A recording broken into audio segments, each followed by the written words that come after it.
Assalamualaikum warahmatullahi wabarakatuh. Salam sehat sahabat maslahah.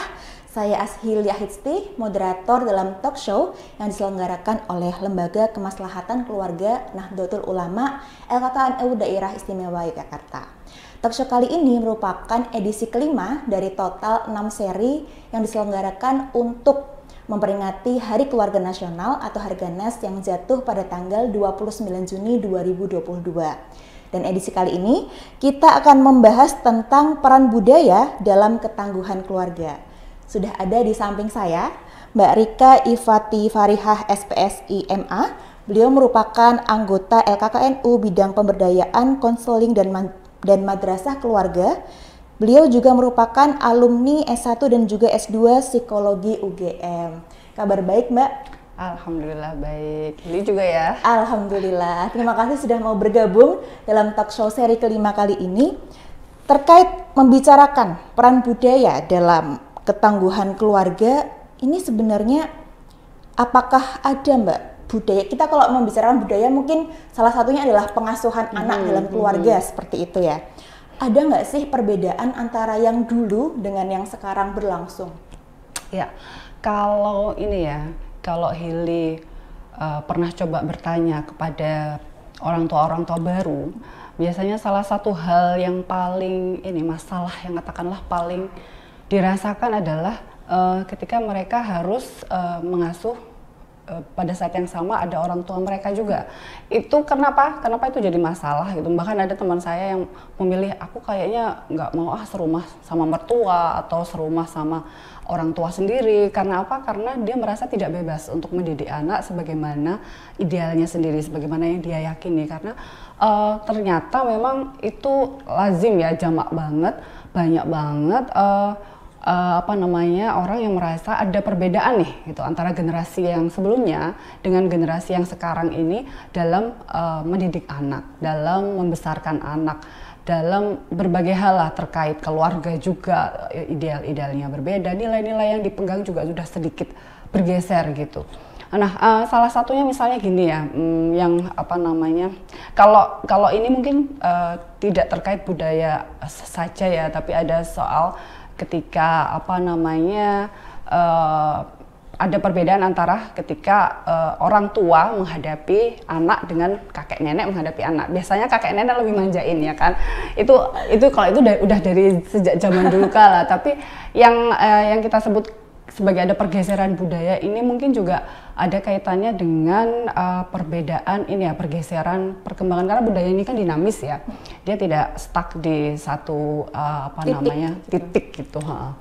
Jadi ketika misalnya zaman dulu adalah budaya Indonesia ini lebih banyak lisan ya, di mana pengetahuan itu memang biasanya dipegang oleh mereka yang lebih tua, ya kan? Karena kalau budaya lisan cara menyimpan pengetahuan ya dengan memori, dan yang tahu banyak biasanya memang orang yang lebih lama hidup, ya kan? Nah, itu perlahan-lahan agak bergeser ya, posisi orang tua sebagai sumber pengetahuan gitu, sesepuh sebagai sumber pengetahuan itu perlahan agak bergeser ketika perkembangan zaman kemudian memunculkan budaya yang tulis gitu. Kita bisa menyimpan pengetahuan dengan cara yang berbeda, dan volume yang disimpan juga jauh lebih banyak, jauh lebih besar, dan itu memunculkan akhirnya zaman sekarang itu ada ilmu pengetahuan modern ya, seperti kedokteran yang sudah sangat maju karena dia bisa mendasarkan diri pada pengetahuan generasi-generasi sebelumnya. Itu sesuatu yang agak sulit dilakukan oleh di budaya lisan ya, kalau kita mau bicara soal itu. Nah, perbedaan ini menyebabkan misalnya ada pergeseran. Kalau zaman dulu kan memang kita sangat mematuhi ya, misalnya ada ibu baru melahirkan gitu, kan nggak ada nih sekolah menjadi orang tua. Gimana cara merawat anak? Zaman dulu salah satu-satunya cara adalah dengan bertanya pada yang lebih tua. Bagaimana cara menyusui? Bagaimana cara memandikan bayi? Bagaimana cara terbaik untuk mendidik anak yang akan menjadi anak yang solihah gitu. Itu adalah sumber pengetahuan satu-satunya adalah orang tua gitu. Nah, zaman sekarang itu berubah. Kita nggak hanya mengandalkan pada orang tua atau mereka yang lebih dulu punya pengalaman punya anak gitu ya. Tapi kita mengandalkan misalnya pada tenaga kesehatan. Yang barangkali misalnya dokternya ini belum punya anak gitu, tapi dia sudah belajar. Punya ilmunya. Punya ilmu dan punya pengetahuan, punya skill gitu yang tidak dimiliki oleh mungkin orang-orang tua dan lebih update mungkin tentang perkembangan karena yaitu dinamis sekali ya pengetahuan dan perkembangan perubahan pengetahuan manusia tentang kesehatan, tentang cara mendidik anak banyak sekali yang berubah. Nah, ketika ada perbedaan semacam itu kadang-kadang memang terjadi semacam ini ya konflik gitu ya kan. Mungkin di satu sisi kan menghormati orang tua itu kan sesuatu yang bagaimanapun baik ya. Nah, tapi bagaimana caranya ketika itu bertentangan dengan misalnya hal-hal yang kita yakini baik untuk anak kita. Nah, ini salah satu tantangan bagi banyak sekali orang tua baru di luar sana, saya kira. Saya juga sebenarnya mengalami sendiri sih. untungnya saya punya keberuntungan untuk bisa tinggal sendiri tanpa jadi tidak banyak tidak banyak mengalami clash gitu dengan orang tua. Nah, tapi di luar sana banyak yang seperti itu gitu. Misalnya salah satunya itu yang tentang paling mudah ya, zaman dulu yang namanya kolostrum. Kolostrum itu ASI yang keluar di beberapa hari pertama. Itu zaman dulu itu tradisinya, budayanya adalah dibuang, tidak diberikan pada bayi. Padahal sebenarnya setelah kita sekarang tahu, itu kan banyak sekali kandungan gizi dan kayak sudah didesain oleh tubuh kita gitu untuk menyesuaikan dengan kebutuhan bayi yang baru lahir gitu. Jadi justru sangat penting untuk diberikan, jangan sampai dibuang, sebisa mungkin diberikan gitu kan. Nah, hal-hal kayak gitu kadang kalau tidak tidak dikomunikasikan dengan baik, kita tidak bisa menghadapinya dengan baik, yang timbul adalah yaitu tadi konflik, cekcok, mungkin juga atau mungkin misalnya si orang tua baru ini terpaksa nurut padahal itu bertentangan dengan kata hatinya. Ini kalau kita di LKK ngomongnya ini tidak sesuai dengan prinsip-prinsip ini ya, kayak pilar-pilarnya. Pilar-pilarnya kan antara lain misalnya antarodin, kita harus ridho gitu, setiap anggota keluarga harus ridho, harus rela, ikhlas. Ini kalau ada keterpaksaan berarti nggak ada keriduan di situ gitu. Atau muasyarah bil ma'ruf, kita harus dengan baik bagaimana Nah, tapi misalnya kalau kita yaudah aku harus stand up nih, misalnya harus ngomong ke orang tua bahwa caranya nih nggak bener nih, harus seperti ini. Tapi kalau dilakukan dengan cara yang tidak pas juga, yang terjadi mungkin orang tua kita sakit hati ketika kita kok dibilangin nggak nurut misalnya, ya kan ada kayak gitu. Sekali lagi itu kembali menjadi duri-duri di dalam sebuah keluarga gitu, dan akan mempengaruhi bagaimana sebuah keluarga bisa mewujudkan kan kenapa kita berkeluarga, kan kita ingin mewujudkan perasaan sakinah gitu, tenang, tentram, dan itu jadi nggak tercapai ketika perbedaan budaya itu tidak disikapi dengan pas gitu sih. Tapi menarik tadi yang disampaikan oleh Mbak Rika, mungkin ada beberapa keluarga yang merasa lebih bebas kalau misalkan tinggal sendiri seperti itu, karena untuk menghindari beberapa clash dengan kebudayaan atau kebiasaan yang sebelumnya sudah dilakukan oleh generasi yang terdahulu seperti itu. Nah, itu saya juga jadi ingat ini statement teman saya yang juga baru menjadi keluarga baru itu adalah terkadang itu perempuan itu dituntut ketika baru menjadi ibu itu dituntut langsung bisa misalkan menyusui karena nalurinya, langsung bisa misalkan memandikan bayi karena nalurinya, tetapi padahal itu semua tuh perlu ilmu, perlu pengetahuan, dan ternyata tadi yang sudah disinggung oleh Mbak Rika itu semua adalah bentuk dari budaya tulis tadi, yang itu semakin kita baca nanti kita bisa tahu ilmu parentingnya, seperti itu ya Mbak ya. Benar banget. Dan itu dia yang kadang juga tidak disadari oleh banyak orang ya. Kadang-kadang kalau pengalaman setiap manusia ini kan unik ya, setiap individu itu unik. Misalnya ada yang merasa kehamilan itu sesuatu yang ringan gitu. Jadi apa sih kalau ada orang yang sampai bed rest, yang sampai katakanlah mual-mual terus dia merasa manja aja paling gitu. Jadi itu karena dia menggeneralisasi pengalamannya sendiri kepada orang lain. Padahal sebenarnya setiap orang punya pengalaman yang berbeda-beda. Seperti yang tadi disampaikan oleh Hili ya, ada ibu-ibu baru yang memang secara otomatis bisa gitu kan, bahkan tanpa belajar sebelumnya, misalnya tiba-tiba langsung bisa mandiin anak, asinya langsung keluar segala macam. Tapi itu jangan sampai membuat kita semacam menutup mata pada kenyataan ada orang lain yang mungkin kesulitan, yang mungkin tidak mendapat anugerah seperti kita gitu. Dan di situ juga pentingnya untuk saya rasa juga membangun budaya baru nih gitu, budaya baru untuk selalu mendengarkan pengalaman-pengalaman yang berbeda gitu, membuka diri terhadap perbedaan nih, intinya kayak gitulah. Intinya sih jangan menggeneralisir pengalaman karena setiap pengalaman ibu itu berbeda seperti itu. Lalu ketika tadi ada perbedaan nih antara kebiasaan mengasuh anak dari yang dulu hingga yang sekarang, contohnya apa sih Mbak? Misalkan kalau perbedaan dalam pola makan itu ada nggak sih Mbak untuk anak? Pola makan ya, mungkin kalau apa yang dimakan mungkin memang agak berbeda saya rasa kalau kita ngomong sejarah Indonesia ya dari kemerdekaan sampai sekarang, karena memang ada perubahan ini juga ekonomi, maksudnya status ekonomi. Misalnya dulu jumlah masyarakat yang berada di bawah garis kemiskinan akan jauh lebih banyak daripada zaman sekarang ya. Itu kan akan mempengaruhi bagaimana sebuah keluarga itu bisa memberikan nutrisi yang cukup buat masing-masing anggotanya. Jadi kalau zaman dulu mungkin jauh lebih sulit gitu untuk ngasih protein aja. Saya dengar cerita dari ibu saya nih, ibu saya kan 8 bersaudara ya.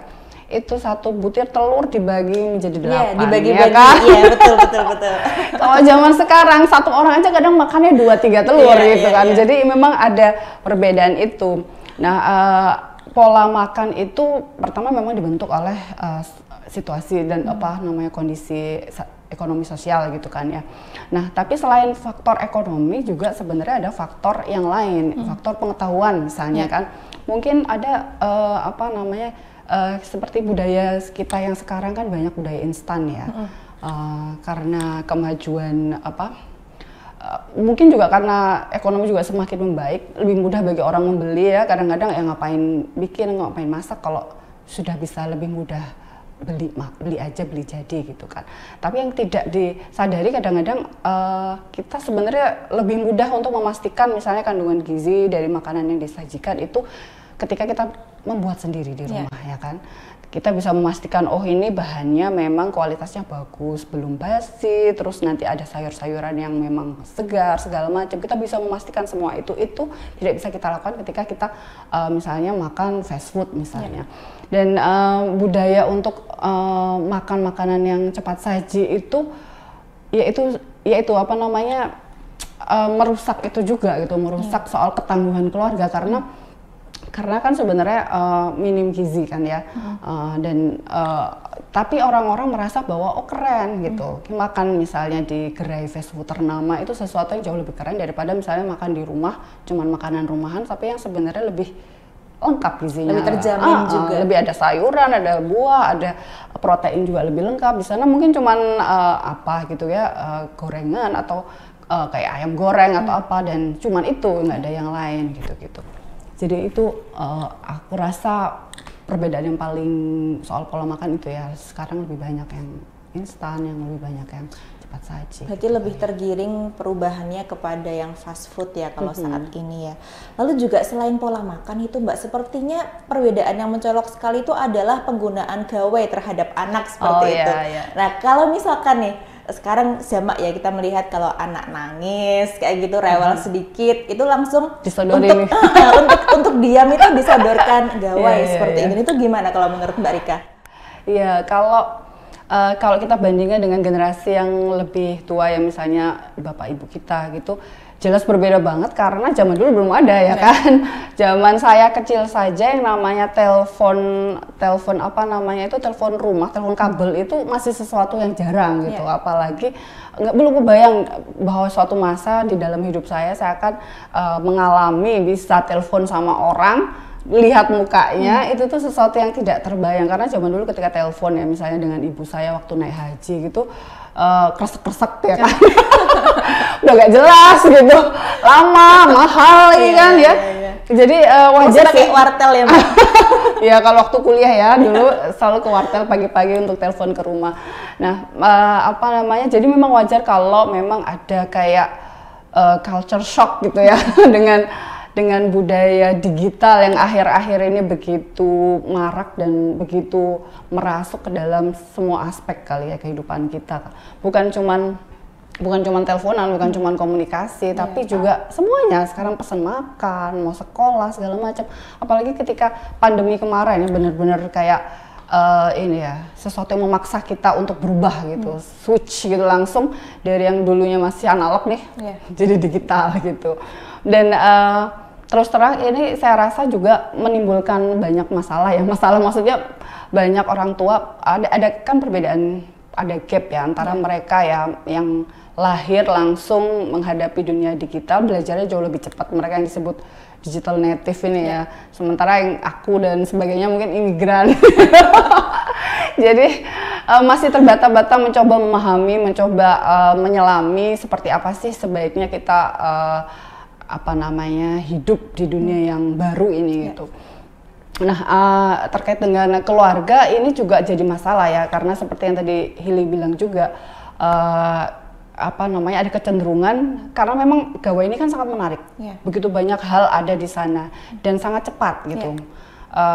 Jadi nggak pernah ada kata membosankan kalau udah pegang gawai. Itu membuatnya memang menjadi kayak tombol yang mudah gitu untuk menenangkan anak gitu kan. Tapi kan sebenarnya kalau kita lihat kajian-kajian mengenai bagaimana apa namanya pengaruh gawai gitu untuk anak-anak, sangat tidak disarankan memberikan gawai di bawah anak pada anak di bawah 3 tahun ya. Oh, 3 tahun ya? Kecuali dengan, aku lupa 2 tahun atau 3 tahun, kecuali dengan pendampingan orang tua ya, dan sangat terbatas. Jadi maksudnya misalnya ya udah nonton apalah Teletubbies tapi bersama orang tua ya kan, karena itu dijadikan tool untuk mempererat bonding. Karena ini masa-masa penting sebenarnya bagi pertumbuhan anak. Kalau dalam psikologi ada istilah itu masa-masa terbangunnya attachment atau kelekatan dengan caregiver, dengan pengasuh utama. Dan kelekatan yang sehat, yang namanya secure attachment, ini akan menjadi landasan bagi pertumbuhan dan perkembangan mental yang sehat juga gitu. Ketika attachment yang terbangun itu insecure misalnya karena sering ditinggal dengan gadget aja misalnya, itu mungkin bisa menjadikan masalah-masalah nantinya gitu. Itu yang pertama. Jadi ada itu, dan yang selain itu juga ada gap ini ya, kan informasi itu sekarang membanjir demikian deras, masuk ke dalam rumah kita dan gampang banget gitu. Nah orang tua yang tidak istilahnya aware terhadap itu, karena mungkin sekarang kan apa-apa memang tugas sekolah lewat HP, jadi memang nggak mungkin sih beneran melarang anak pegang HP, itu sudah tidak mungkin kan. Yang bisa dilakukan kan sebenarnya mendampingi. Nah orang tua yang tidak tahu bagaimana cara mendampingi atau bagaimana cara mainnya sih ini di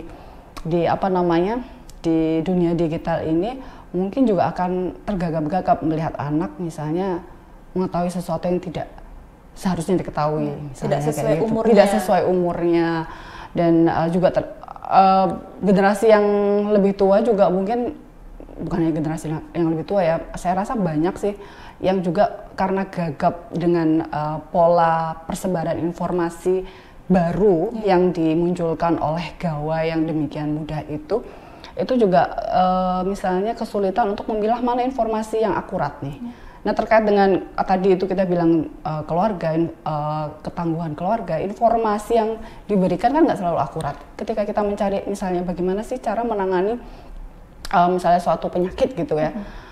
Nah, kalau yang diterima adalah informasi yang nggak kredibel, misalnya, wah kalau untuk COVID harus misalnya bisa disembuhkan dengan minyak ini, misalnya kayak gitu, dan kita mempercayai itu, yang terjadi adalah yaitu ada masalah-masalah dalam keluarga, masalah kesehatan, masalah-masalah yang lain juga. Tadi yang seperti saya bilang juga, kalau anak mendapat informasi tidak sesuai dengan tahap perkembangannya, mungkin akan ada masalah, misalnya entah itu dia terkena apa sih yang sering terjadi sekarang itu, istilahnya ada bullying ya, cyberbullying gitu kan, atau juga malah yang lebih parah lagi ada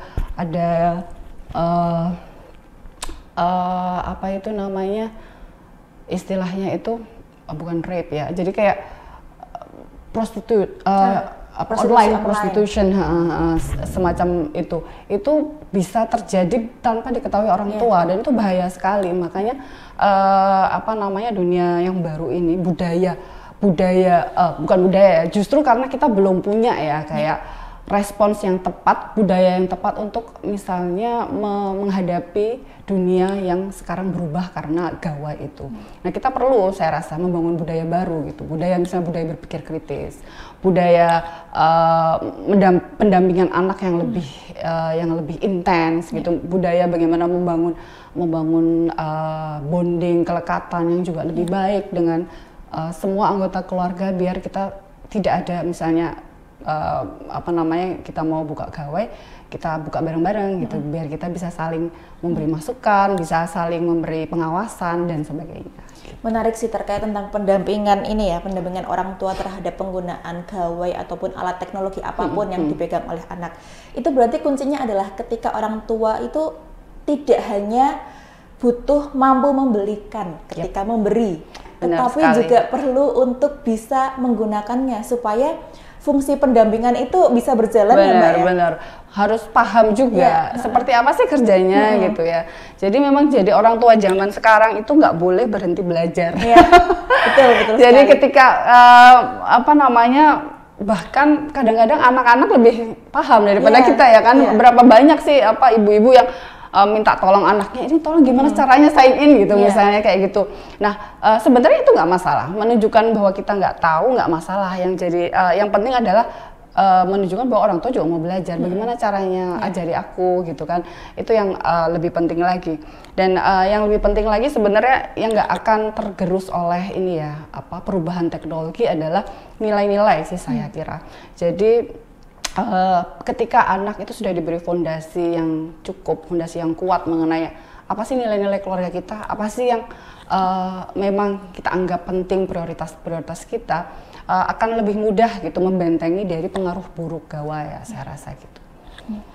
Lalu ini menarik sih, setelah tadi kita sudah panjang lebar membicarakan perbedaan budaya pengasuhan anak seperti itu ya, apa sih efek perbedaan budaya itu sendiri, Mbak?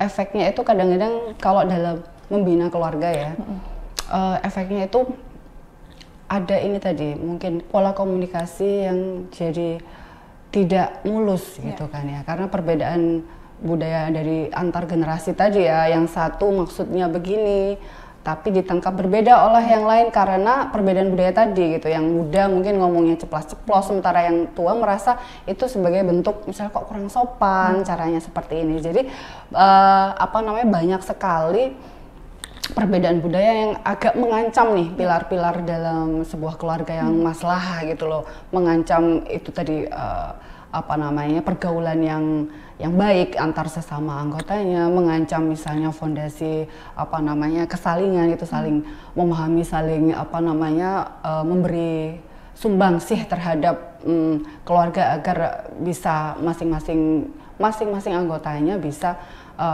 menjadi bahagia di dalamnya.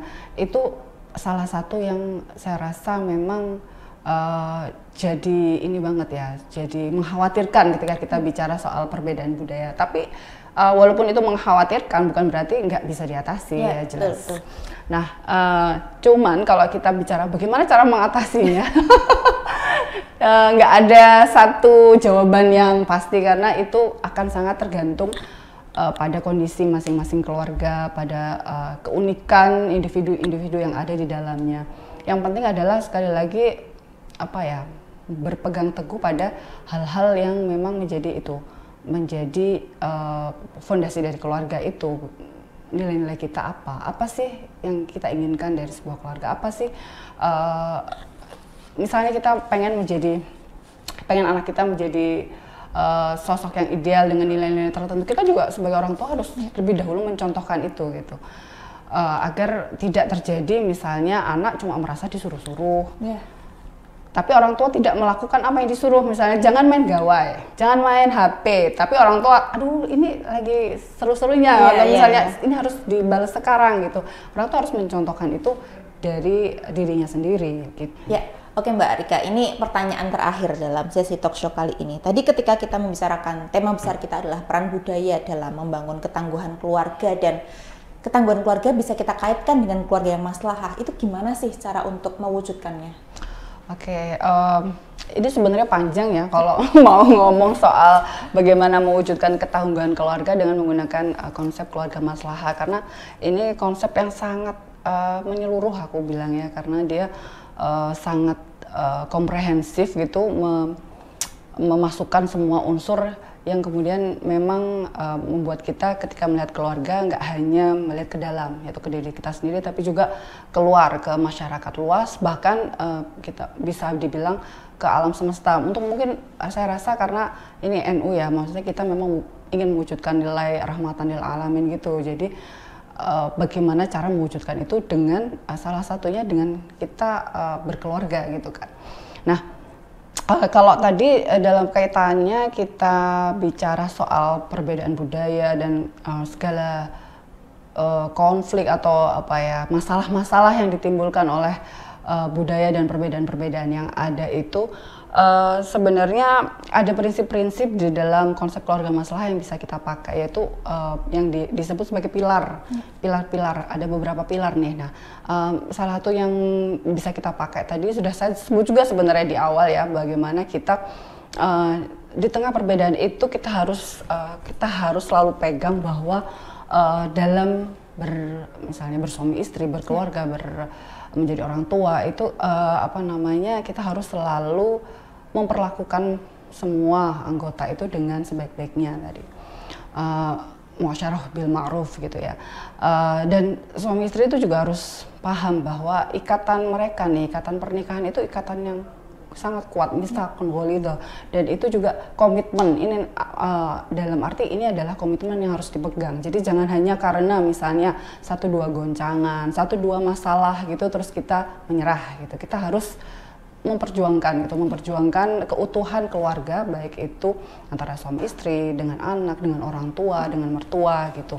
Jangan sampai perbedaan-perbedaan tersebut kemudian menjadi alasan untuk menyerah atau untuk misalnya membubarkan ikatan yang sudah terjalin gitu. Dan kalau kita bicara tentang keluarga maslahah, sebenarnya nggak hanya keluarga inti ya yang menjadi yang menjadi fokusnya gitu. Justru dalam konsep keluarga maslahah kita mengharapkan bahwa setelah kita berfokus di dalam keluarga kita masing-masing, kita bisa kemudian memberikan sumbangsih gitu pada masyarakat yang lebih luas gitu. Jadi kalau kita ngomong budaya kan memang kita selalu bicara masyarakat yang lebih luas kan. Nah, ketika sebuah keluarga itu sudah kokoh ya dengan fondasinya, dengan pilar-pilarnya yang tadi sedikit saya sebutkan gitu kan, maka dia akan lebih mampu gitu, entah itu dalam keluarga itu secara keseluruhan atau bagi individu-individu yang ada di dalamnya, untuk mempengaruhi budaya-budaya yang ada sehingga menjadi lebih baik dan lebih